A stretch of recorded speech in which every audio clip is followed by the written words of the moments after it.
धन्यवाद।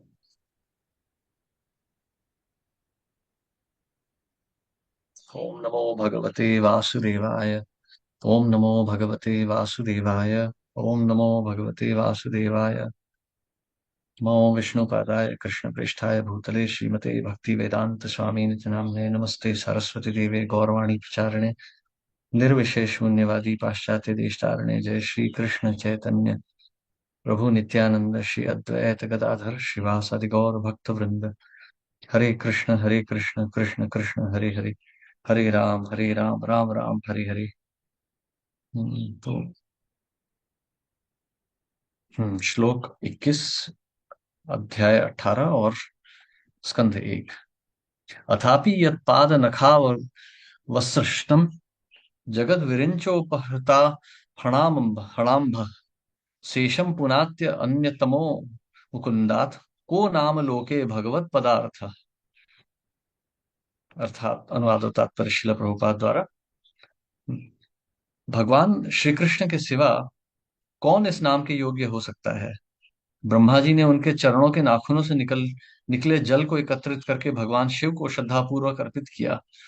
यही जल गंगा भगवान शिव सहित समस्त ब्रह्मांड को पवित्र कर रही है। वैदिक ग्रंथों में अनेक देवताओं की धारणा अज्ञानी लोगों के लिए पूरी तरह से गलत है। भगवान एक हैं, उनका कोई दूसरा नहीं, लेकिन वे अनेक रूपों में स्वयं का विस्तार करते हैं और वेदों में इसकी पुष्टि की गई है। भगवान के ये विस्तार असीम हैं, लेकिन इनमें से कुछ जीव हैं। जीव भगवान के पूर्ण विस्तार के समान शक्तिशाली नहीं है, इसलिए विस्तार दो प्रकार के होते हैं। भगवान ब्रह्मा सामान्यतः जीव हैं और भगवान शिव भगवान और जीवों के बीच मध्यम माध्यम है। दूसरे शब्दों में, भगवान ब्रह्मा और भगवान शिव जैसे देवता भी, जो सभी देवताओं में श्रेष्ठ हैं, भगवान विष्णु परम पुरुषोत्तम के समतुल्य या उनके उनसे महान नहीं है। भाग्य की देवी लक्ष्मी जी और ब्रह्मा एवं शिव जैसे सर्वशक्तिमान देवता भगवान कृष्ण की उपासना में लीन है। इसीलिए मुकुंद भगवान कृष्ण से अधिक शक्तिशाली कौन हो सकता है, जिसे वास्तव में परमेश्वर कहा जा सके। भाग्य की देवी लक्ष्मी जी, भगवान ब्रह्मा और भगवान शिव स्वतंत्र रूप से शक्तिशाली नहीं है। वे परमेश्वर के विस्तार रूप में शक्तिशाली हैं और वे सभी भगवान की दिव्य प्रेममयी सेवा में लीन हैं। और जीव भी ऐसा ही करते हैं। भगवान के चार संप्रदाय हैं, जिनमें प्रमुख हैं ब्रह्म संप्रदाय, रुद्र संप्रदाय और श्री संप्रदाय, जो क्रमशः भगवान ब्रह्मा, भगवान शिव और देवी लक्ष्मी से उत्पन्न हुए हैं। इन तीन संप्रदायों के अतिरिक्त कुमार संप्रदाय भी है, जो सनत कुमार से उत्पन्न हुआ है। ये चारों मूल संप्रदाय आज भी भगवान की दिव्य सेवा में पूर्णतया लगे हुए हैं और ये सभी यह घोषणा करते हैं कि भगवान कृष्ण मुकुंद परम पुरुष हैं और कोई अन्य व्यक्तित्व उनके समतुल्य या उनसे श्रेष्ठ नहीं है। हम्म। हरे कृष्णा। धन्यवाद माता जी। तो इसी संदर्भ में अब कोई कहेगा कि भाई ये तो मतलब ऐसा तो कह दिया साधुओं ने, लेकिन इसका इसका हम कैसे हम मान लें। इसका जो है वो, जो एक प्रकार से कहें, इसका प्रूफ क्या है हमारे पास कि भगवान ही, मतलब भगवान नारायण ही परम भगवान है। तो इसको हम इस बात को कैसे मान लें। तो भगवत गीता में भगवान कह रहे हैं, अहम सर्वस्य प्रभवो मत्तः सर्वम प्रवर्तते। अर्थात मुझसे सब कुछ उत्पन्न हो रहा है। मैं ही सभी सभी सभी वस्तुओं का स्तोत्र हूं। मैं आध्यात्मिक और भौतिक जगतों का स्तोत्र हूं और वो सभी मुझसे उत्पन्न हो रहे हैं। मत्तः सर्वम प्रवर्तते, तो भगवान से ही सब कुछ उत्पन्न हो रहा है, भगवान स्वयं कह रहे हैं। अब अब भगवान को लेकिन जाना कैसे जाए। तो इसके लिए भगवान कह रहे हैं, इति मत्वा भजन्ते माम बुधा भाव समन्विता। जो बुद्धिमान है, जिन्हें जिनके पास बुद्धि है, जिन्हें ज्ञान है, विवेक है जिनके अंदर, जो मेरी सेवा में रत हैं, वो मुझे अच्छे से समझ सकते हैं। तो भगवान को यदि जानना है तो भगवान की कृपा से ही जाना जा सकता है। इसी संदर्भ में भगवान अगले श्लोक में भी कहते हैं भगवत गीता में कि जो मेरी जो श्रद्धा से मेरी भक्ति करता है, मैं उसे ये ज्ञान दे देता हूँ, उसके हृदय में प्रकट करता हूँ। भगवान कहते हैं इस प्रकार से 10वें श्लोक में, 10वें अध्याय के, तेषाम सतत युक्ता नाम, जो नित्य मेरी भक्ति में लगा हुआ है, भजताम प्रीति पूर्वकम, और प्रेम से मेरी भक्ति कर रहा है, ददामी बुद्धि योगम तम येन माम उपयांति ते, मैं उसे बुद्धि दे सकता हूँ जिससे वो मेरे शरण में आ सकता है। जैसे भगवान ने पहले भी कहा है भगवत गीता में कि जन्म कर्म च मे दिव्यम एवं यो वेत्ति तत्वतः त्यक्त्वा देहम पुनर्जन्म नेति माम एति सुअर्जुना। अर्थात यदि हमें भगवान को जानना है, भगवान के समक्ष जाना है, भगवान को प्राप्त करना है, तो भगवान को समझना आवश्यक है। तो भगवान देखिए, जैसे कोई कभी कभी भक्त होते हैं, कहते हैं कि नहीं, हमें कोई शास्त्र पढ़ने की कोई आवश्यकता नहीं है। तो ऐसा नहीं है। भगवान कहते हैं जन्म कर्म च मे दिव्यम एवं यो वेत्ति तत्वतः, जिसको समझ सकता है वही मेरी शरण में आ सकता है। भगवान के जन्म कर्म दिव्य हैं। अब यहाँ पर इस तात्पर्य में यहाँ पर जो शिला प्रभुपाद लिख रहे हैं कि ब्रह्मा और शिव जो है, शिव लक्ष्मी ब्रह्म, ये जो महान देवता हैं, ये भी भगवान से ही उत्पन्न हो रहे हैं, नारायण से ही उत्पन्न हो रहे हैं। इनकी शक्ति का स्रोत भी नारायण स्वयं है। जैसे कहा गया है, इसमें कहा गया है पहले, भग वराह पुराण में कहा गया है कि नारायण ने ही सबको उत्पन्न किया है। जब सृष्टि का निर्माण हुआ था, तो सबसे पहले नारायण ही उत्पन्न हुए थे। सृष्टि में सबसे पहले नारायण ही थे। अपनी इच्छा से उन्होंने और जीवों को उत्पन्न किया है। नारायणाद ब्रह्मा जायते, नारायणाद प्रजापति प्रजायते, नारायणाद इंद्रो जायते, नारायणाद अष्टौ वसवो जायते, नारायणाद एकदशा रुद्र जायन्ते, नारायणाद द्वादशादित्य। नारायण से ब्रह्म उत्पन्न हुए, नारायण से ही पुत्र पितृ उत्पन्न हुए, नारायण से ही इंद्र का जन्म हुआ है, नारायण से ही वसु उत्पन्न हुए हैं, और उन्हीं से 11 रुद्र भी उत्पन्न हुए हैं, और नारायण से ही 12 आदित्य भी जन्मे हैं। और यह नारायण जो है भगवान श्री कृष्ण का एक रूप है। भगवान श्री कृष्ण को कभी कभी परम नारायण कहा जाता है। और नारायण भगवान से उत्पन्न होते हैं। ब्रह्मणो देवकी पुत्र, अर्थात जो परम भगवान है, ये नारायण उपनिषद में ही कहा गया है। जो परम नारायण है वो स्वयं कृष्ण है, देवकी पुत्र। देवकी पुत्र, क्योंकि नारायण एक चार हाथ वाली जो नारायण मूर्ति है, उनका भी नाम कृष्ण है। इसीलिए जब भी शास्त्रों में कहा गया है देवकी पुत्र, तो स्पष्ट रूप से बताया गया है कि भगवान श्री कृष्ण ही परम नारायण है। तो एको वै नारायण आसीन न ब्रह्म नेशानो नापो नग्नि, सोमो नेमे जाय पृथ्वी न नाक्षत्राणि न सूर्य। जब जब पूरी सृष्टि का निर्माण नहीं हुआ था, तब केवल नारायण ही थे, और अपनी स्वेच्छा से उन्होंने बाकी जीवों को उत्पन्न किया है। हालांकि ये जो सारे जीव हैं, पितृ हैं, जीव हैं, वसु हैं, रुद्र हैं, ये नहीं जानते कि भगवान से ही उत्पन्न हुए हैं, क्योंकि भगवान की योग माया इन्हें ढक लेती है। तो इस प्रकार से जो भगवान को जानने का प्रयास करना, जो कर सकता है, वही भगवान को जान सकता है। एवं यो वेत्ति तत्वतः, वही भगवान को प्राप्त हो सकता है। तो यदि भगवान को प्राप्त करना है, तो पहले भगवान को जानना आवश्यक है, और उसके बाद में भगवान की सेवा करनी है। भजते माम। तो जो भगवान की सेवा करेगा, भगवान की भजते माम, तो वो जो है, वही केवल भगवान को प्राप्त हो सकता है। अब ये अब ये सेवा कहाँ से की जाए, ये भगवान का ज्ञान कहाँ से प्राप्त किया जाए? तो यह जो है ये भक्तों से प्राप्त होता है, साधु संघ से प्राप्त होता है। तो जैसे चैतन्य चरतामृत में कहा गया है, साधु संग सर्वशास्त्र कहे, लव मात्र साधु संग सर्व सिद्धि होए। साधु संग से सारी सिद्धि प्राप्त हो सकती है। कृष्ण भक्ति जन्म मूल है साधु संग, कृष्ण प्रेम जन्मे तेहो पुनः मुख्य अंग। तो कृष्ण भक्ति का जो मूल है, वो साधु संग है। इसी से जो है भगवान के लिए हृदय में प्रेम उत्पन्न होता है।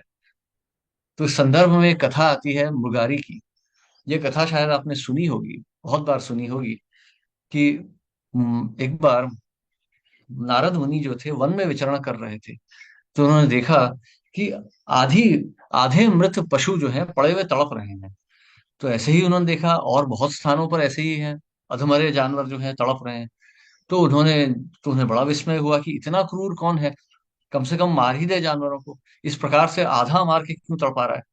आगे गए तो उन्होंने देखा एक एक व्याध है, एक शिकारी है, वो जानवरों को मतलब तीर मार रहा है, आधा कर मार के छोड़ दे रहा है, अधमरा करके छोड़ दे रहा है। तो उन्होंने, उनके हृदय में बहुत मतलब कष्ट उठा।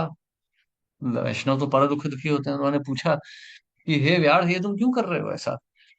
तो व्यास ने कहा कि यही मेरा, मतलब यही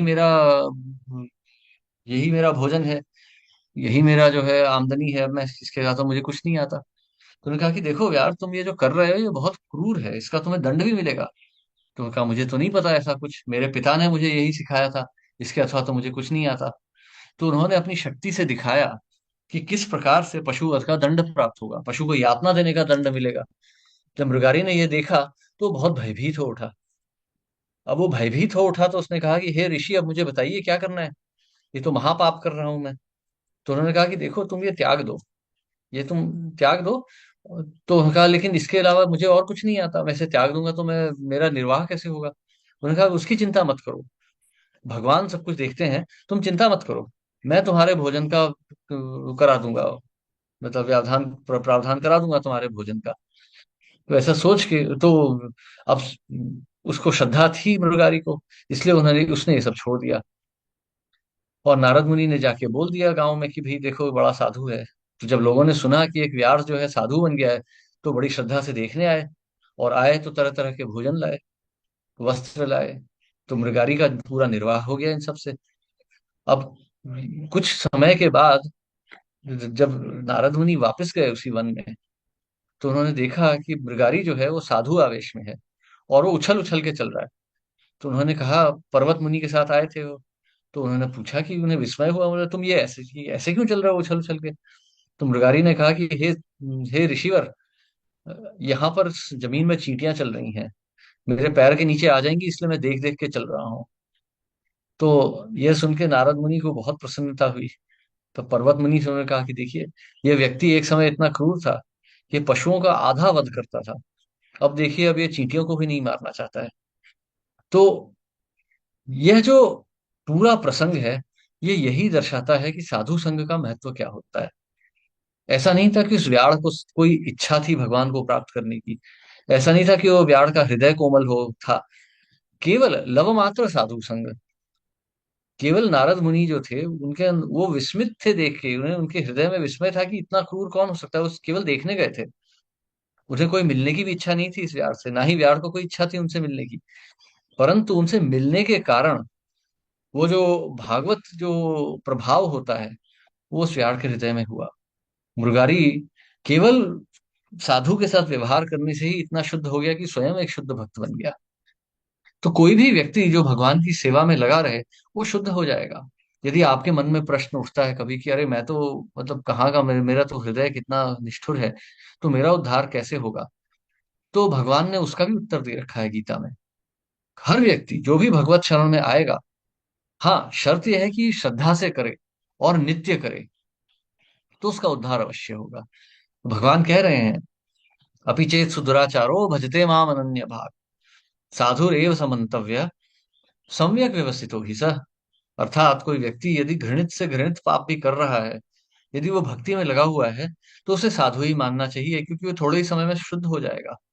साधुर एव स मंतव्य, उसे साधु ही समझना चाहिए।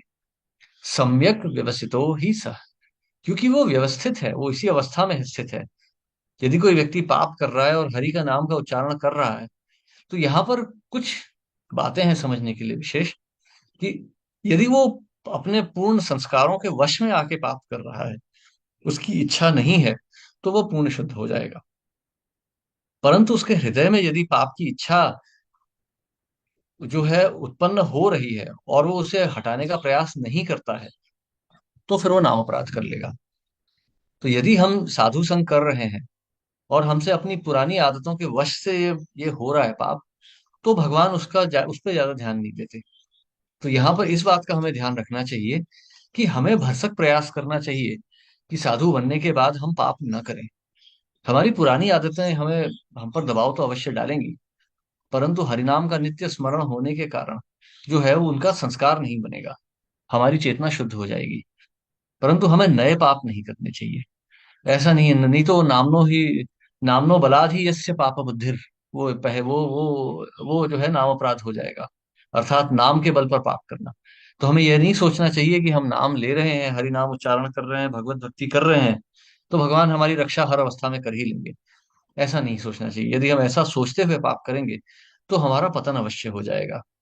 हमें यह बात का ध्यान रखना चाहिए कि भौमासुर या नरकासुर स्वयं भगवान वराह के पुत्र थे, परंतु पाप करने के कारण भगवान ने स्वयं ही उनका वध कर दिया। तो इसलिए भगवान की भक्ति करने के बाद हमें भगवान की भक्ति में हमें नित्य प्रयास में लगे रहना चाहिए कि हम अपनी चेतना को शुद्ध करें। हालांकि भगवान हमारी चेतना को शुद्ध कर देंगे। सो जो भगवान की सेवा में नित्य लगा रहेगा उसकी चेतना शुद्ध होती चली जाएगी। तो पूर्ण पूर्व संस्कार तो आएंगे, प्रारब्ध तो आते रहेंगे, परंतु हमारी चेतना शुद्ध हो जाएगी। तो हमें नित्य हरि नाम का स्मरण करना चाहिए और अपने जीवन से पाप को हट दूर रखना चाहिए। ऐसा करने से धीरे धीरे हमारे मन में भगवान के प्रति प्रेम बढ़ता चला जाएगा। क्यों होगा? क्योंकि साधु संग में जो है हम एक एक प्रक्रिया में लग जाते हैं, एक विधि में लग जाते हैं। साधु ऐसा नहीं है कि हमें हरिनाम लेके भाग जाएंगे, साधु हमें साधना में लगा देते हैं। जैसे चैतन्य चरितामृत में कहा गया है, आदौ श्रद्धा तथा साधु संगो, अर्थात थोड़ी सी श्रद्धा है इसीलिए तो हम साधु संग में आए हैं। अब इस समय सवेरे का है, शनिवार का सवेरा है, यदि कोई चाहे तो सिनेमा देख सकता है, घूमने फिरने जा सकता है, या कोई और प्रकार की अनर्थ कर सकता है, परंतु यहाँ आए हैं भागवत सुन रहे हैं तो कोई थोड़ी बहुत तो श्रद्धा होगी। तो विधि क्या है? आदौ श्रद्धा तथा साधु संगो, थोड़ी सी श्रद्धा है, हमने साधु संग किया, यहाँ पे हम शिल प्रभुपाद की वाणी सुन रहे हैं। अथवा भजन क्रिया, तो भजन क्रिया में लग जाते हैं, साधु हमें भजन क्रिया में लगाते हैं। तो जैसे शिल प्रभुपाद ने हमें विधि दे रखी है, हम अगर शिल प्रभुपाद का संग कर रहे हैं तो विधि भी दे रखी है प्रभुपाद ने। आप सवेरे उठिए, मंगल आरती कीजिए, स्नान के बाद, शौच के बाद जो है, आप आप हरिनाम, आप आप गुरु का आदर कीजिए, मंगल आरती कीजिए। मंगल आरती के बाद आप हरिनाम का स्मरण कीजिए, यह विधि है। हरिनाम स्मरण के बाद आप भागवत का अध्ययन कीजिए, केवल भगवत प्रसाद लीजिए, अनिष्ट वस्तुएं न खाएं, बाहर का ना खाएं, यहाँ वहां का ना खाएं। तो आप भगवान का नाम लीजिए और प्रसाद लीजिए, और नित्य भगवान, इस प्रकार से भगवान का नित्य स्मरण करने से व्यवसितो ही सह, जो हम देख रहे थे श्लोक में, साधुरेव सम मंतव्य, सम्यक व्यवसितो ही सह। सम्यक का अर्थ क्या है? पूर्णतः, व्यवसितो, पूर्णतः स्थित होना। भगवत गीता के ना एक एक श्लोक का, या किसी भी शास्त्र के एक एक श्लोक के एक एक शब्द को समझने का प्रयास कीजिए, मार्ग स्वयं आपके सामने खुल जाएगा। साधुरेव समन्तव्य सम्यक व्यवसितो ही सह। सम्यक, पूर्णतः वो स्थित है इसी मार्ग में, उसकी पूर्ण जो जो चेतना है उसे खींच रही है, परंतु वो इस मार्ग में स्थित है। तो यह भजन क्रिया है, पूर्णतः इस क्रिया में स्थिर रहना, पूर्णतः इस क्रिया से लगे रहना, इससे हटना नहीं। देखिए कैसा होता है, जैसे हम कहते हैं ना, जनसंगस्य लौल्यम च, जनसंग का त्याग करें। तो यदि हम जनसंघ का त्याग कर रहे हैं, हम पापियों का त्याग कर रहे हैं ना, असत्संग त्यागा यही वैष्णव आचार। तो असत्संग हम त्याग रहे हैं, चाहे वो हमारे पति पत्नी माता पिता ही क्यों ना हो। यदि असत्संग है तो उनका त्याग करना तो शास्त्रों का नियम है, भगवत गीता में कह रहे हैं भगवान। क्योंकि जब हम असत्संग कर रहे हैं तो हम सम्यक व्यवस्थित तो नहीं हो रहे हैं, हम पूर्णता भक्ति में नहीं रख सकते। इधर उधर की बातें उठेंगी, ये कैसा है, पड़ोसी कैसा है, गाड़ी कैसी है, घर कैसा है, ये बातें उठेंगी, तो हम भगवान की जो है चेतना से दूर हो जाएंगे। इसीलिए साधु संग जो होता है वो नित्य होता है। अतः भजन क्रिया, तो भजन क्रिया में हमें नित्य लगे रहना है, सम्यक व्यवस्थित हो, नित्य भगवान की क्रिया में लगे रहना है। तब हमारे पूर्व संस्कार जो है धीरे धीरे मिटते चले जाएंगे। प्रारब्ध तो अब संस्कार बन चुके हैं, तो वो तो हमें दबाव डालेंगे ही, परंतु जो संचित कर्म है, जो हम पिछले इस जन्म में कर चुके हैं पाप, छोटे मोटे पाप हैं जो हमें परेशान कर रहे हैं, वो धीरे धीरे हरिनाम के उच्चारण से जल के राख हो जाएंगे। कैसे? ततो अनर्थ निवृत्ति स्यात्, ततो निष्ठा रुचिस्तता। तो ततो अनर्थ निवृत्ति, तो नित्य भजन क्रिया में लगे रहने से हमारे अनर्थों की निवृत्ति हो जाएगी। अनर्थ कहाँ से आ रहे हैं? अनर्थ हमारे पूर्व पूर्व संस्कारों से आ रहे हैं। मम्मी पापा के साथ जाके हम होटल में चाय पीते थे, चाट पकौड़े खाते थे, अब इच्छा हो रही है खाने की। अब मैं बूढ़ा हो चुका हूँ, मम्मी पापा भी जा चुके हैं, परंतु मेरी इच्छा हो रही है खाने की। ये पूर्व संस्कार ही तो है ना, अनर्थ संस्कार आ रहा है। तो नित्य हरिनाम के स्मरण से यह संस्कार जो है धीरे धीरे मिट जाएगा। यह अनर्थ निवृत्ति कहलाती है। और जब ये अनर्थों की निवृत्ति हो जाएगी, तब हमारी निष्ठा उत्पन्न होगी। जब हमें दिखेगा ना कि हरिनाम के उच्चारण से मेरी ये मेरे पूर्व संस्कार मिट गए, तो मेरी निष्ठा स्थिर हो जाएगी कि हाँ, यह मार्ग ही उचित मार्ग है, यही मार्ग का पालन करना है। उसके बाद रुचिस्तता, फिर हमें हरिनाम की ही रुचि होने लगेगी। कोई कहेगा चलो आओ सिनेमा देखते हैं, आप कहेंगे नहीं जाने दो, नाम स्मरण की रुचि है, भगवत धाम जाने की इच्छा है, भगवत नाम की स्मरण की इच्छा हो रही है, यह रुचि कहलाती है। अथासक्ति तथो भावस। तो फिर धीरे धीरे जो है, इससे जो है हमारी आसक्ति जो है, इससे आसक्ति बनेगी, फिर हमारा मन लग जाएगा। पहले तो केवल रुचि रहेगी, अच्छा लगेगा धाम जाना, अच्छा लगेगा नाम का स्मरण करना, फिर बाद में आसक्ति बन जाएगी, उसके बिना हम नहीं रह पाएंगे, हरि नाम के स्मरण बिना हम नहीं रह पाएंगे। और जब ये आसक्ति और सुदृढ़ हो जाएगी, फिर भाव उत्पन्न होगा हृदय में। भाव उत्पन्न होने का अर्थ है, फिर भगवान के लिए हमारे मन में भावनाएं उत्पन्न होंगी। तथा प्रेमाभ्युदंचंती, अर्थात फिर हमारे हृदय में भगवान का प्रेम उत्पन्न हो जाएगा। साधका नाम अयम प्रेमना प्रादुर्भावे भवेद क्रम। फिर धीरे धीरे जो है शुद्ध जो है प्रेम उत्पन्न होगा इस क्रम में। अर्थात ये श्रद्धा से आगे, अगर हम श्रद्धा के मार्ग पर चलते रहे, तो भगवत प्रेम हमारे हृदय में शीघ्र ही जो है उत्पन्न हो जाएगा। शर्त यह है कि हम इस प्रक्रिया का पूर्णतः पालन करें। और ऐसा करने से धीरे धीरे हमें भगवान का पूर्ण प्रेम प्राप्त हो जाएगा, और हम जैसे कहते हैं ना, हम ब्रह्म में लीन हो जाएंगे, अर्थात भगवत प्रेम में हम पूर्णतः लीन हो जाएंगे। हमें भगवत प्रेम की प्राप्ति अवश्य होगी। जो तो इस प्रकार से जो कहा जा रहा है कि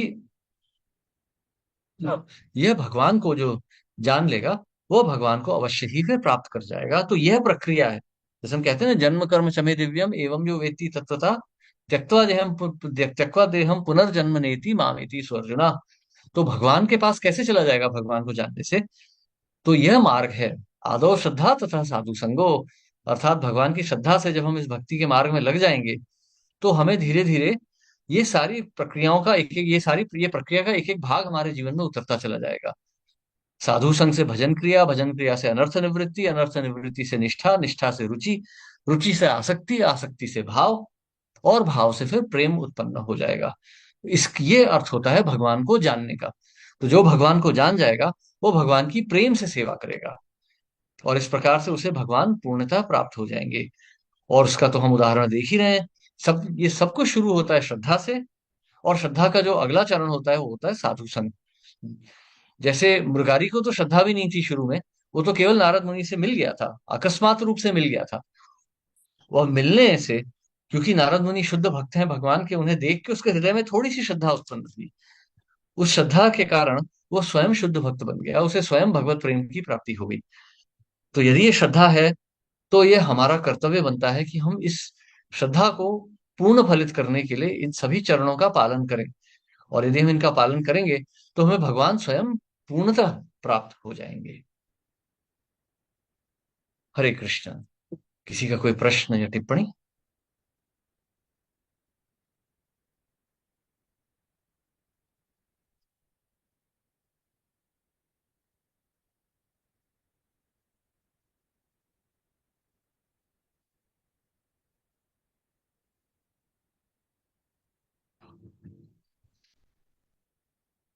हाँ, हाँ अनिता माता जी।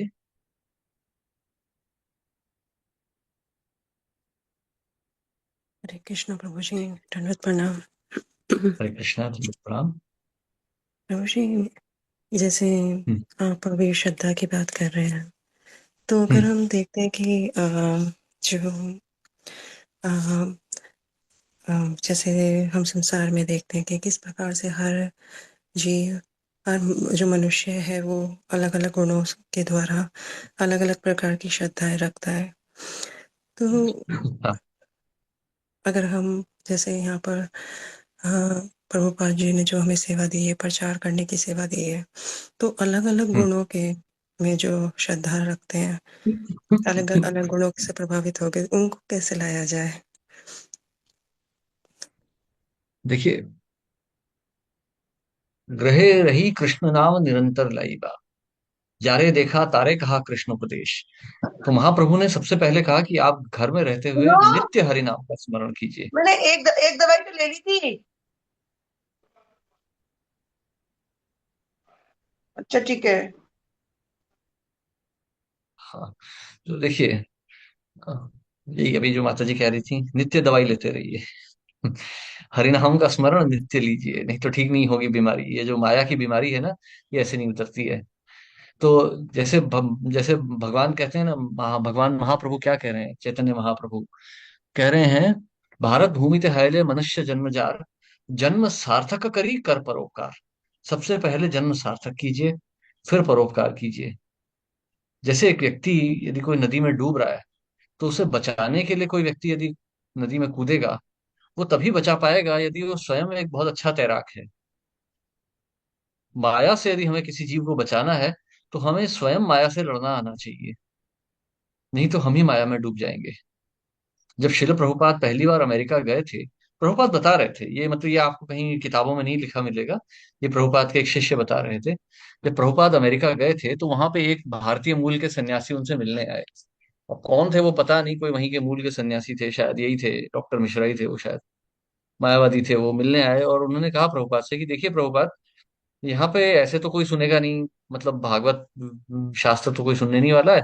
मैं आपके लिए कुछ यहाँ पे अमीर स्त्रियां ला देता हूँ, आप उनको प्रसन्न कर दीजिए, फिर आपको बहुत धन संपत्ति मिल जाएगी और बहुत मान प्रतिष्ठा भी हो जाएगी, ये बड़े धनी हैं ये सब स्त्री। तो प्रभुपाद ने कहा कि देखिए, ये अवस्था है हमारे भारतीय सन्यासियों की, कि यहाँ के अमेरिकी स्त्रियों का ये लाभ उठाते हैं और इस प्रकार से अपना धंधा चला रहे हैं। परंतु प्रभुपाद कहते हैं कि मैंने मना कर दिया, मैंने कहा भाग जाओ यहाँ से, ये बकवास मुझे नहीं करनी है। नहीं होगा प्रचार तो नहीं होगा, हम भारत वापस चले जाएंगे, वृंदावन में चले जाएंगे, हमें क्या करना है यहाँ पे। तो हम तो उद्धार करने आए हैं, अगर नहीं हो कराना चाहते हैं तो हमें क्या फर्क पड़ता है। तो प्रभुपाद ने बोला, उसके बाद प्रभुपाद ने क्या किया, उसके बाद प्रभुपाद ने प्रचार शुरू किया। मतलब प्रभुपाद के जो जहां रहते थे वहां पे प्रभुपाद ने एक नोटिस लगाया था, Bhagavad Gita and Sanskrit taught here Monday Wednesday and Friday. Prabhupada ने ऐसा एक नोटिस लगाया था, लेकिन कोई आता नहीं था। फिर प्रभुपाद धीरे धीरे परेशान हो गए कि ये लोग तो महापापी लोग हैं, मतलब बिल्कुल ही पशुवत हैं, एकदम भील हैं ये तो, व्याध हैं ये सब, मतलब एकदम पशुवत हैं ये, इनका तो कोई उद्धार नहीं होगा। तो प्रभुपाद ने क्या किया, सीधे बस खड़ताल उठाए, कीर्तन शुरू कर दिया, हरे कृष्ण कृष्ण कृष्ण हरे हरे, हरे राम राम हरे हरे। प्रभुपाद ने कहा ठीक है।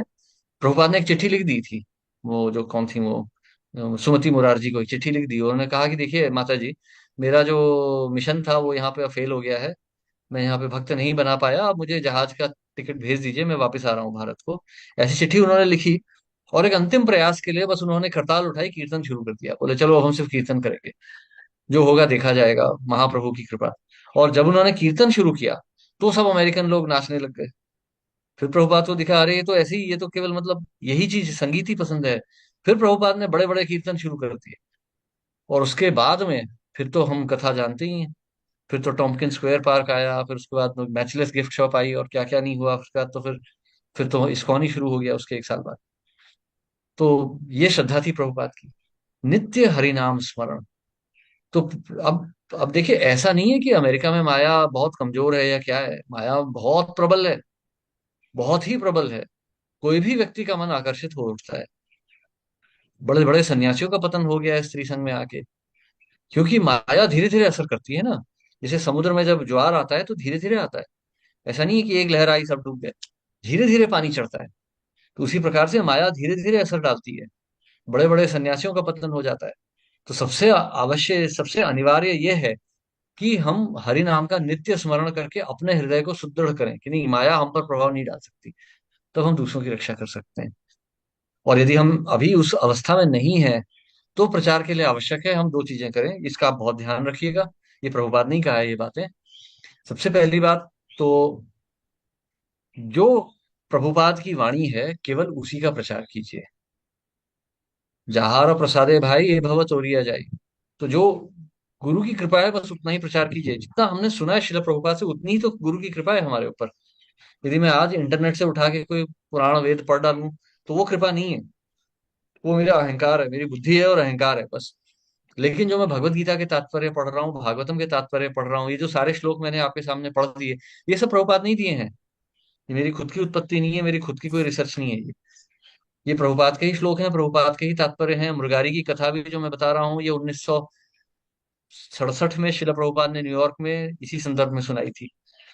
तो ये भी कोई मेरे दिमाग की उत्पत्ति नहीं है, ये सब प्रभुपाद के ही शब्द हैं ऐसे के तैसे। क्योंकि इन शब्दों में प्रभुपाद की शक्ति है। यदि मेरे मुख से निकल के आपके कानों में जा रहे हैं तो आपका हृदय शुद्ध हो जाएगा। और यदि कोई माया चल भी रही है तो वो असर नहीं करेगी मेरे ऊपर, क्योंकि शिला प्रभुपाद की ढाल है लगी हुई। यदि मैं अपने मन से कुछ सुनाने लग जाऊं तो मेरा अहंकार आ जाएगा और फिर माया मुझे डुबा देगी। तो ये विधि है, ये एक विधि है, पहली बात। और दूसरी चीज ये है कि अपने प्रचार को पूरी तरह से न फैलाए। केवल जो व्यक्ति, जो मतलब जैसे जिस प्रभुपाद कहते हैं ना, बॉयल द मिल्क, दूध को उबालिए। तो जब दूध उबलता है तो गाढ़ा हो जाता है, मीठा हो जाता है, रबड़ी बन जाती है, अच्छा लगता है, स्वादिष्ट हो जाता है। यदि हमने दूध में एक गिलास पानी डाल दिया, एक बाल्टी दूध में एक गिलास पानी डाला, तो थोड़ा सा बढ़ जाएगा, लेकिन दूध ही रहेगा। 2 गिलास डाल दिए, 5 गिलास डाल दिए, दूध पतला होता जाएगा। यदि 100 गिलास दूध डाल दी पानी डाल दिया तो पानी पानी रह जाएगा, दूध गायब हो जाएगा। तो उसी प्रकार से अपने प्रचार को इतना मत फैला दीजिए कि अश्रद्धालु लोग भर जाएं आके। ऐसा करने से भी हमारी श्रद्धा कमजोर पड़ जाएगी। तो जब हम प्रचार कर रहे हैं, केवल ऐसे व्यक्तियों को करें जो गंभीर हैं प्रचार में। ये विधि है, ये श्रील प्रभुपाद नहीं कहा था। और ये प्रभुपाद ने 1974 में कहा था कि आप अपना प्रचार केवल ऐसे व्यक्तियों को कीजिए जो श्रद्धालु हैं। क्योंकि हमारे अंदर वो प्रभुपाद वाली शक्ति नहीं है कि मैं नगर में खड़ा हो गया जाके, नगर चौक में, और जाके हड़ताल लेके कीर्तन किया और 1,000 लोग आ जाएंगे। नहीं, उल्टा पत्थर मार के भगा देंगे। वो शक्ति केवल जो होती है वो केवल आचार्यों में होती है, हम में नहीं होती। अब हम क्योंकि आचार्य का प्रतिनिधित्व कर रहे हैं यहाँ पर, तो हम इतना कर सकते हैं कि हम बस जो है, हम अ, आचार्य की वाणी का प्रचार कर दें। केवल ऐसे व्यक्तियों में करें जो थोड़े से गंभीर हैं। भगवत गीता में भगवान ने कहा है ना कि ये उनको ना प्रचार किया जाए जिनके अंदर श्रद्धा नहीं है, जो साधु वृत्ति के नहीं है, जो मुझसे ईर्ष्या करते हैं। भगवान ने हुँ, कहा है ना, वो हमारे लिए है वो इंस्ट्रक्शन।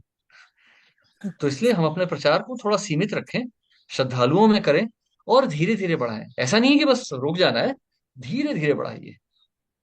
धीरे धीरे, जैसे कार का जैक होता है ना, जब गाड़ी के नीचे जैक लगाते हैं, तो गाड़ी ऐसा नहीं कि उठ जाती है धड़ाम से, उसको घुमाना पड़ता है धीरे धीरे धीरे धीरे, तो गाड़ी धीरे धीरे उठती है। क्योंकि हमारे हाथ तो छोटे से हैं, गाड़ी तो 500 किलो, 1,000 किलो की गाड़ी है। धीरे धीरे जैक घुमाते हैं तो वो धीरे धीरे उठती है।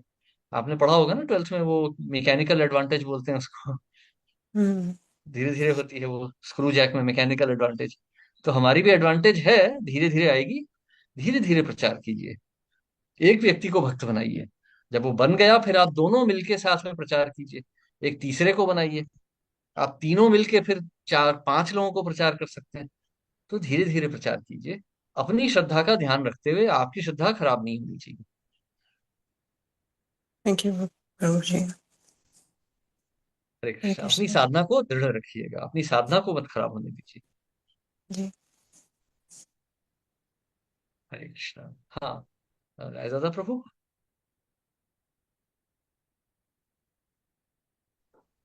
हरे कृष्णा। प्रभु जी, हरे कृष्णा प्रभु। शिव जी को स्वयंभू बोला जाता है, इसके बारे में हाँ आपका क्या विचार? हाँ, देखिए, मेरा तो नहीं, शिला भक्ति सिद्धांत सरस्वती ठाकुर कहते हैं। अब हिंदी में उसको अनुवाद कैसे किया जाए पता नहीं, अंग्रेजी में कहते हैं कि Lord Shiva is the sum total of all living entities. भगवान शिव जो हैं, वो सभी जीवों का गुण है।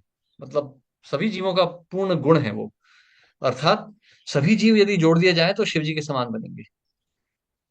तो शिव जी जो है, और इसको एक दूसरी दृष्टिकोण से यदि देखा जाए, तो जब भगवान कृष्ण या भगवान नारायण, जिनके हृदय में, भगवान नारायण के वह रूप जिनके हृदय में माया विश्व के प्रति थोड़ा सा प्रेम होता है, वह विष्णु कहलाते हैं। और नारायण, जो इस भौतिक जगत के स्पर्श में आ जाते हैं, वह भगवान शिव कहलाते हैं। फिर से बताइए, सॉरी। हाँ, जो, हाँ, तो भगवान नारायण, भगवान कृष्ण का वह रूप जिसके हृदय में माया के प्रति थोड़ा सा प्रेम हो, वह रूप कहलाता है विष्णु। विष्णु। और भगवान का वह रूप जो प्रकृति के स्पर्श में है, वो है शिव। जैसे ब्रह्म संहिता में कहा गया है ना, क्षीर दधि विकार। जब दूध दही के स्पर्श में आता है तो दही बन जाता है, या खट्टे के स्पर्श में जब दूध आता है तो वो दही बन जाता है। अब है तो वो दूध ही। यदि वो बोलते हैं ना केमिकल एनालिसिस करें तो आपको दिखेगा दूध ही, मतलब वो केसीन, प्रोटीन्स, विटामिन सब मिलेंगे आपको दूध वाले ही, परंतु वो दूध नहीं है। उसी प्रकार से जो नारायण का जो वह रूप जो कि प्रकृति के स्पर्श में ही रह रहा है, वह भगवान शिव है। वो पूर्णतः वो जो है वो नहीं कहलाएंगे, वो नारायण नहीं कहलाएंगे, वो शिव जी ही हैं। प्रकृति का, हाँ जी। प्रकृति का आपने क्या हाँ, बोला? प्रकृति के स्पर्श में है जो। प्रकृति का स्पर्श। हाँ, अब यहाँ पर एक बात यह भी है कि ऐसा कहने के बाद मैं यह भी जोड़ना चाहूंगा कि ऐसा सोचते हुए हमें भगवान शिव का तिरस्कार बिल्कुल नहीं करना चाहिए। वैष्णवा नाम यथा शंभो, भगवान शिव जी हमारे परम पूजनीय हैं। हमें उनका उतना ही मान करना चाहिए जितना हम भगवान स्वयं का करते हैं, क्योंकि वो भगवान को अति प्रिय हैं। तो इसलिए भगवान शिव हमारे आदरणीय हैं, हमारे पूज्य हैं, हमारे आचार्य समान हैं। हमें उनका कभी तिरस्कार नहीं करना चाहिए, ये हम सोचते हुए कि हम वैष्णव हैं। वो पूज्य रहते हैं हमेशा। तो वो स्वयंभू के बारे में नहीं बताया। हाँ, स्वयं भू, क्योंकि वो स्वयं उत्पन्न होते हैं, उनका निर्माण नहीं होता। स्वयं भू है, वो स्वयं ही उपस्थित हो जाते हैं। हाँ, तो वो आपने भगवान नारायण से उत्पन्न होते हैं। हाँ। नहीं, आपने बताया कि भगवान नारायण से आए हैं, बट हाँ। शिव जी को स्वयंभू बोला जाता है। हाँ, क्योंकि उनका कोई स्तोत्र नहीं है। अच्छा। जब जैसे हम भागवतम में पढ़ेंगे ना, अभी हम आगे आएगा, दूसरे तीसरे स्कंद जब हम पढ़ेंगे तो उसमें आएगा कि रुद्र कैसे उत्पन्न होते हैं। रुद्र ब्रह्मा जी के माथे से उत्पन्न होते हैं। जब उनको क्रोध को वो मतलब क्रोध को जब नहीं रोक पाते तो उससे रुद्र उत्पन्न होते हैं। ये रुद्र जो है ये भगवान शिव का ही जो है वो एक्सपेंशन है, उन्हीं से उत्पन्न हुए हैं। ये भगवान शिव जो है, चलिए आपको बता ही देता हूँ ना, ये भागवतम में भी ये आता है ये वर्णन कि एक नारायण मूर्ति है जिनका नाम है सदाशिव। वह जब प्रकृति का स्पर्श करते हैं तो उनसे शिव जी का मूल तत्व उत्पन्न होता है, और वो 11 रुद्र के रूप में उत्पन्न होता है, 11 रुद्र के रूप में प्रकट होता है। अब क्योंकि भगवान नारायण स्वयंभू है, इसलिए शिव जी भी स्वयंभू है। मतलब भगवान नारायण का कोई स्तोत्र नहीं है। तो जो शिव जी उनसे उत्पन्न हो रहे हैं वो स्वयं भू है, क्योंकि वो इस भौतिक सृष्टि के अंदर उत्पन्न हो रहे हैं।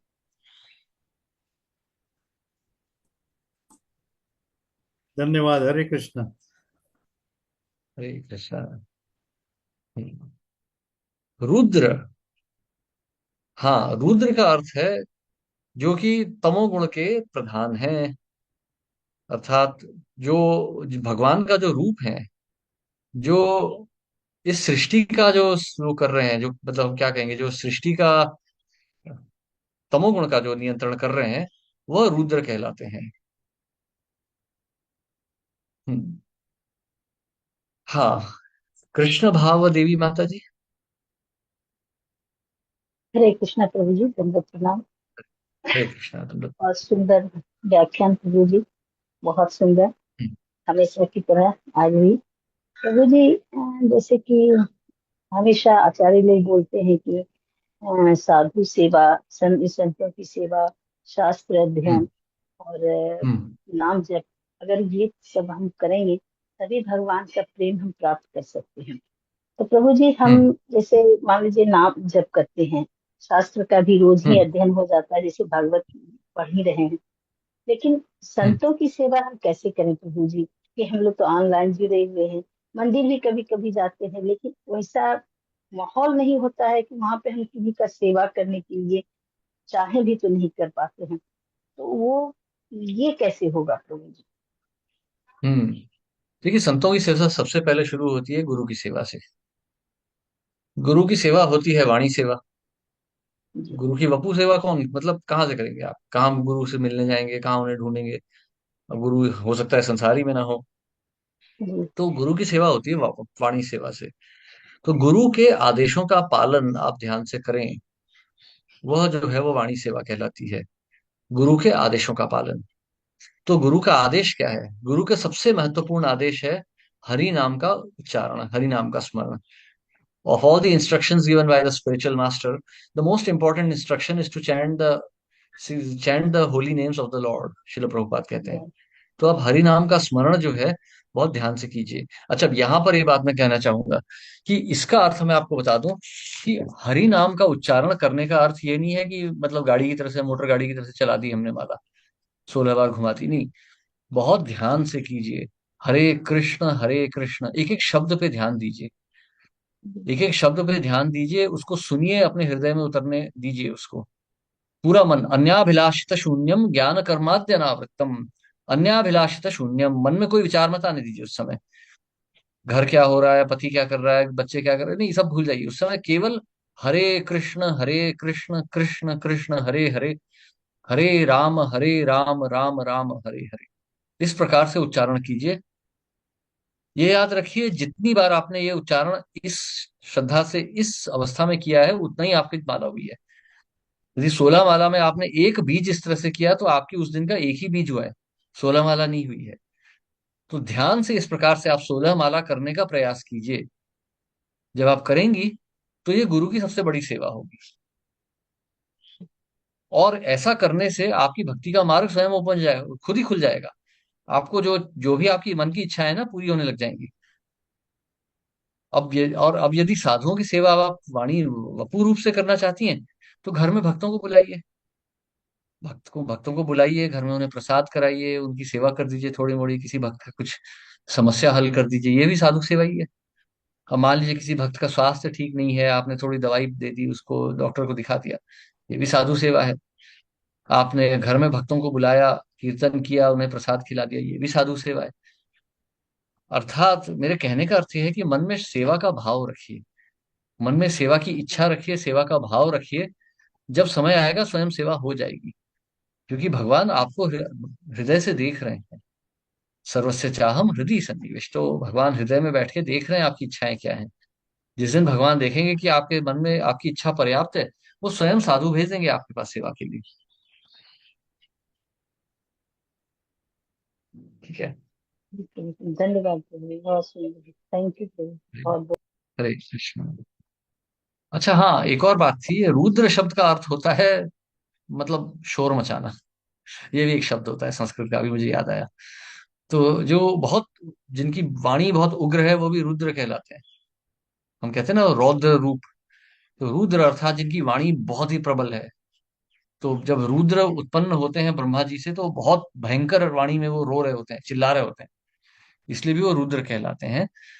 परंतु वह तमोगुण के स्वामी हैं, वो तमोगुण का वो जो है उनका वो करते हैं, तमोगुण के वो प्रधान है।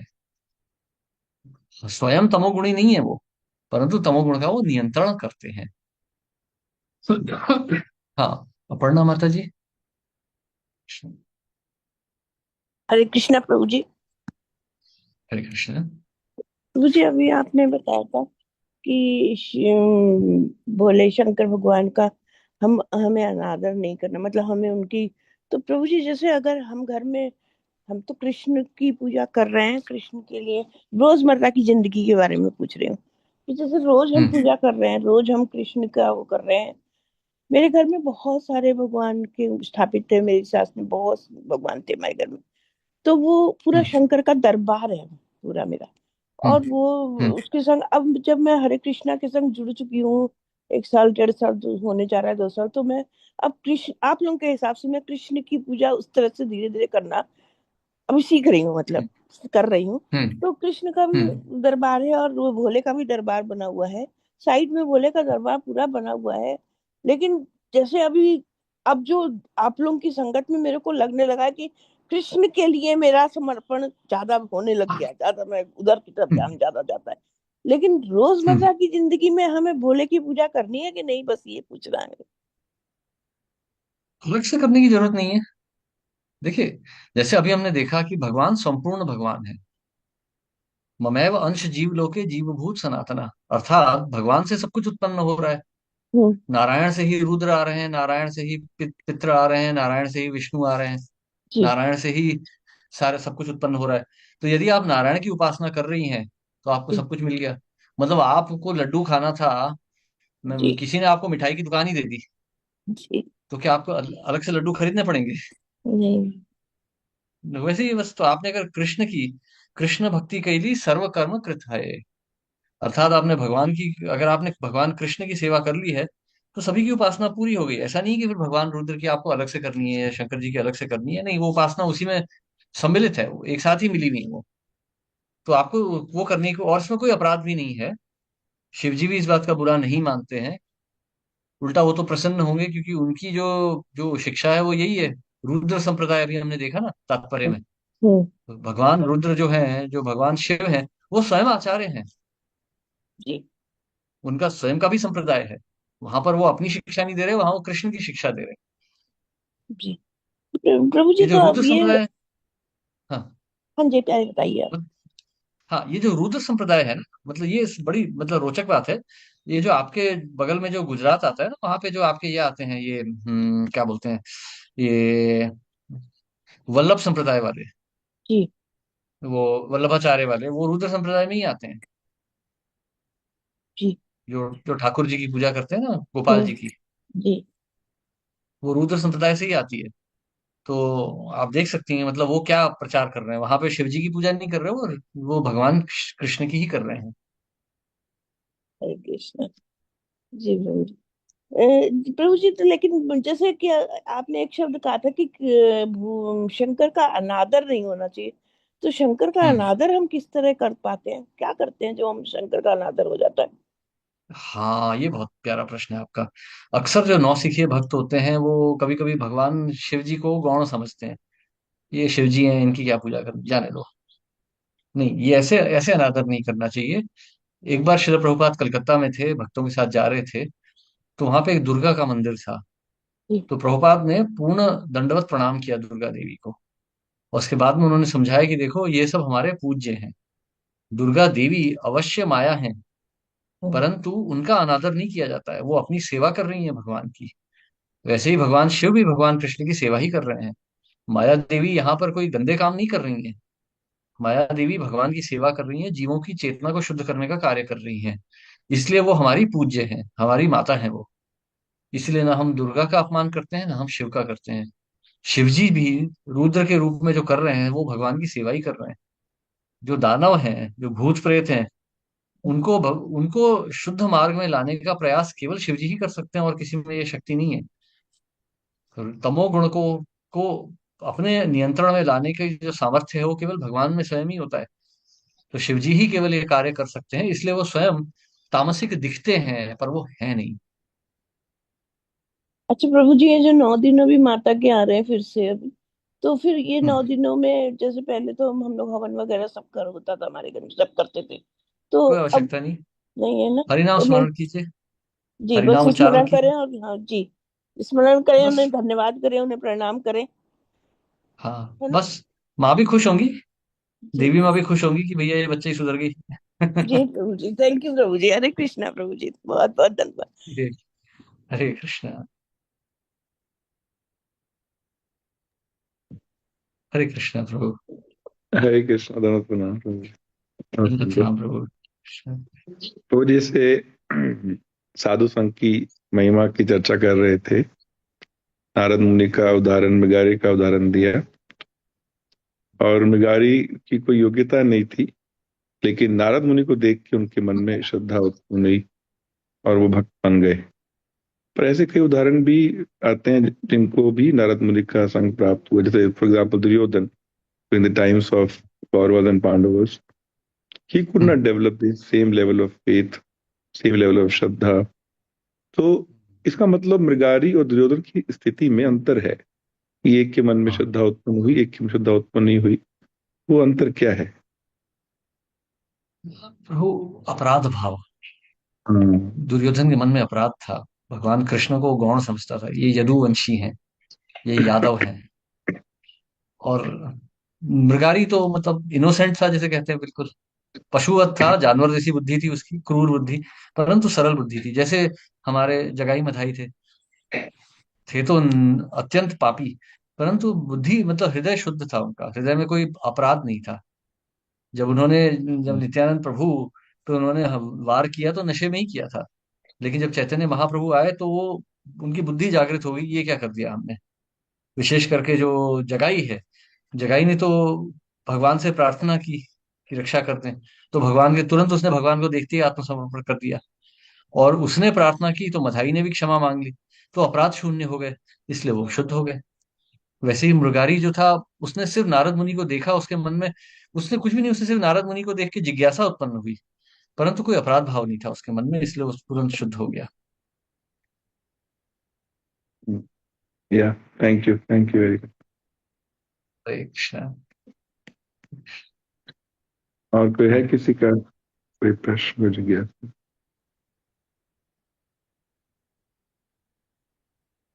Thank you very much Prabhu ji. Your question session is always very enlightening. सब लोग वेट करते होंगे कि मन में कुछ प्रश्न चल रहे हैं तो सैटरडे आएगा तो हम सब समस्याओं का समाधान ढूंढ लेंगे। क्योंकि शास्त्र संबंधित प्रश्न है तो बीच में भी पूछ सकते हैं, हाँ, हफ्ते के बीच में ही पूछ लें, कोई बात नहीं, व्हाट्सएप पे पूछ लें, कोई बड़ी दिक्कत नहीं है। Thank you very much for your. When are you coming to Udaipur? You mentioned you'll be coming to Udaipur sometime. Sorry. Most probably I can probably come in winter time, because ये time तो अभी मैं मायापुर में हूँ इस समय। You let us know Valentine's so we can plan programs yes proactively. Prabhu, yes Prabhu. तो मतलब इसी संदर्भ में मैं कह दूं, थोड़ा सा मतलब अभी थोड़ी सी परेशानी की बात है। मतलब जैसे जो ज्योतिष शास्त्री जो है वो कह रहे हैं कि थोड़ी सी विपदाएं आने वाली हैं भारत पर भी। मतलब ज्योतिषियों ने कहा था कि 28 फरवरी से कुछ थोड़ा सा तांडव शुरू होगा, तो हो चुका है। तो ऐसा कहा गया है कि 12 सितंबर से भारत पे भी कुछ विपदा आ सकती है। तो भगवान से प्रार्थना रहे कि भक्तों का कुछ ना हो। भगवान प्रार्थना करेंगे कि ये हमारा भारत बचा रह जाए। लेकिन कुछ तो होने वाला है, यदि सब ठीक रहा तो अवश्य मैं कोशिश करूंगा कि नवंबर में ही आ जाऊं। इस बार तो थोड़ा सा कठिनाइयां आ गई थी, इसलिए जनवरी में आना पड़ा। लेकिन अगली बार थोड़ा सा जल्दी कार्तिक में ही आने का प्रयास कर रहा हूँ, ताकि थोड़ा मायापुर भी जा सकें और उदयपुर भी आ सकें बीच में एक दो दिन। That'll be wonderful. हम गिरिराज जी की शरण में बैठे हैं। हरी हरी। गिरिराज जी साक्षात यहाँ विराजमान है। हरी। So looking forward to see you and your association. Thank you very much. I'm looking forward to प्रभु। एक बार सब अनम्यूट करके नाम का उच्चारण करेंगे, तो धन्यवाद करेंगे हृदय से। हरे कृष्णा हरे कृष्णा कृष्णा कृष्णा कृष्णा हरे हरे हरे हरे राम हरे राम राम हरे राम हरे राम हरे हरे। राम राम हरे पूरे राम राम हरे प्रभु हरे की जय। हरे कृष्ण कृष्ण प्रभुपाद की मदन जय। गोविंद प्रभु जी की जय। गोविंद की प्रभु जय। की जय, मदन गोविंद प्रभु की धन जय, पुराण जयकार मदन कृष्ण गोविंद प्रभु प्रभुपाद की की जय, जय। समस्त वैष्णव वृंद की भक्त जय, जन की जय, योगी प्रभुपाद स्वस्ति। की जय।